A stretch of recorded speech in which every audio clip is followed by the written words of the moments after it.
cut of the fake president. My friends, I cannot finish what I'm saying today without telling you that tonight has brought back to me all the energies, all the spirit of 1992. 1992 had held a promise for Guyana that we would have truly liberated this land and we would have brought happiness to the working people. But after Jagan died, the fake leaders took over, the pseudo-leaders took over, and they corrupted the party. Two speakers came here and said, this is no longer the PPP I knew. This is no longer the PPP I could recognize. This is no longer Jagan's moral party. This is Sodom and Gomorrah. This is corruption. And I walked from it. Ralph Ramkaran walked from it. Joey Jagan cursed them about it.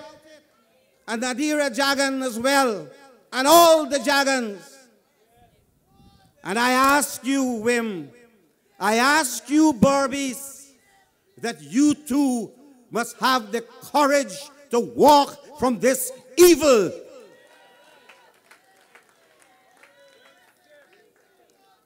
We will not visit what has happened now in a new government.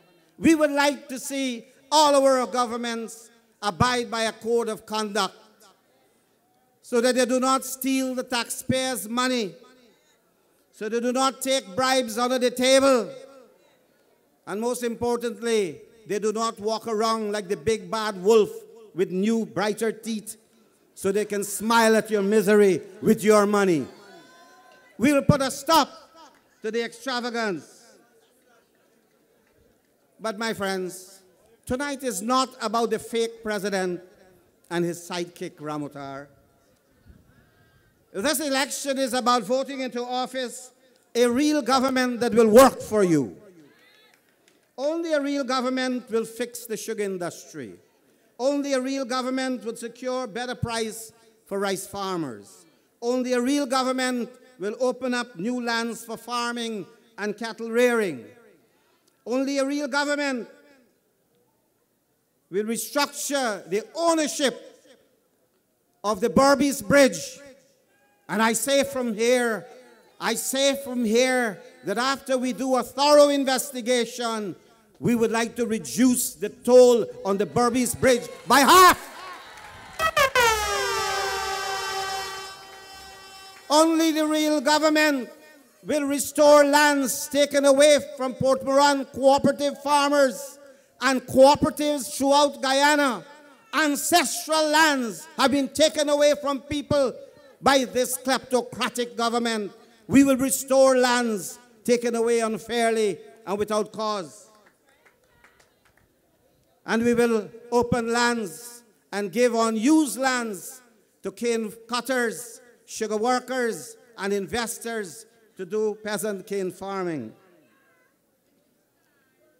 This election is about choosing between a thing-bad, rundown, leaderless, anti-Jagan PPP to continue in government or to go forward with a vibrant, energetic, and unified APNU-AFC government of national unity.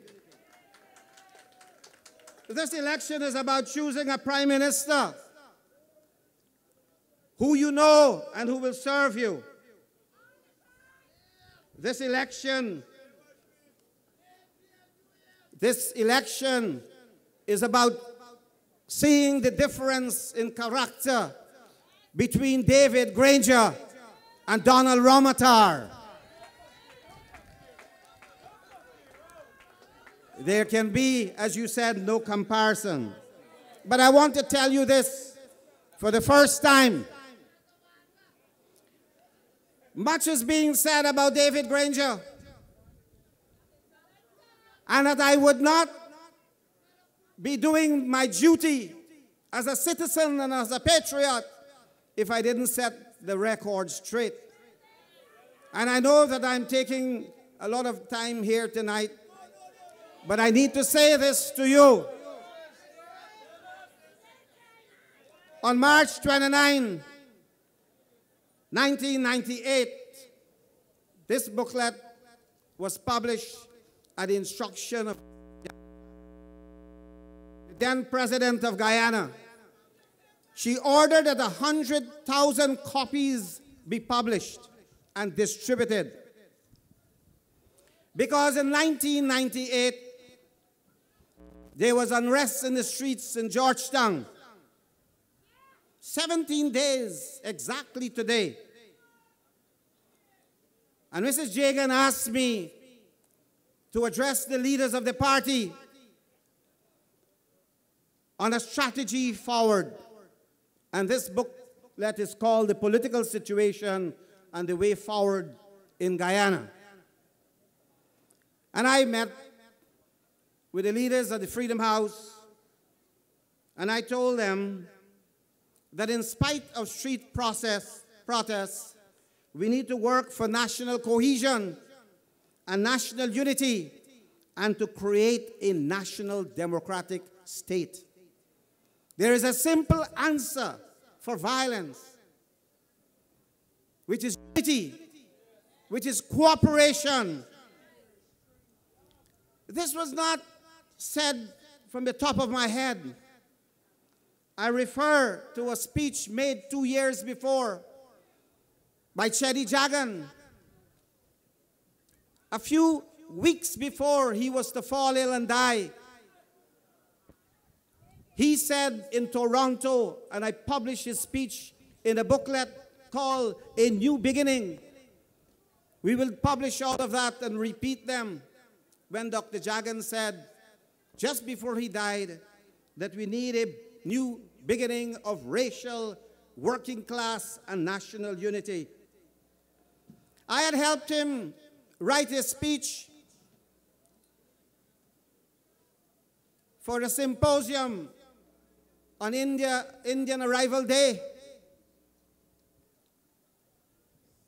And I remember in that speech, Dr. Jagan spoke very emotionally about the solution to Guyana's ethnic stroke racial problem. And he said that you need a revolutionary way forward, which he described as this national democratic state. He called it an inclusive state. Had Dr. Jagan been alive today, he, not his son, not his daughter, he would have endorsed that this is what he wanted for Guyana. And even though two great men, Burnham and Forbes Burnham and Chedi Jagan, parted ways, and the party was split in 1955, I am convinced that Forbes Burnham was just as earnest and just as eager as Chedi Jagan was for them to come back together. The symbol of that unity tonight is the symbol you see on this stage tonight. They didn't achieve it, but they tried and they failed. But tonight, as I said, while there was violence in the street, I told the leaders of the PPP that a new situation has emerged.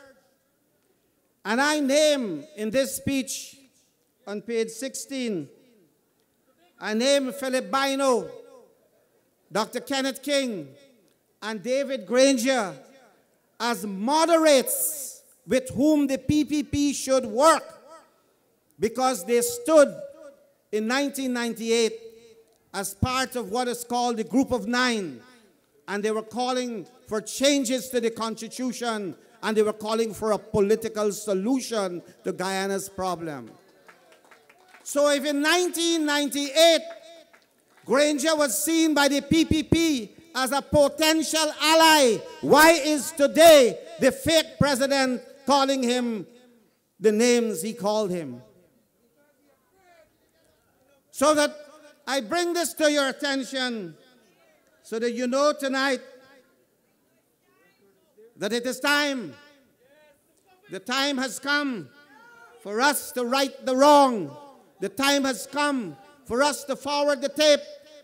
The time has come for us to stop looking in the old albums, looking at old photos that cause us pain, and to turn these photos into the new page, and we can see a new, brighter, happy future. Because we can't change the picture of the past. But I will tell you this, that David Granger has entered the political life of Guyana as a moderate who wanted change and who wanted us to move forward. Now,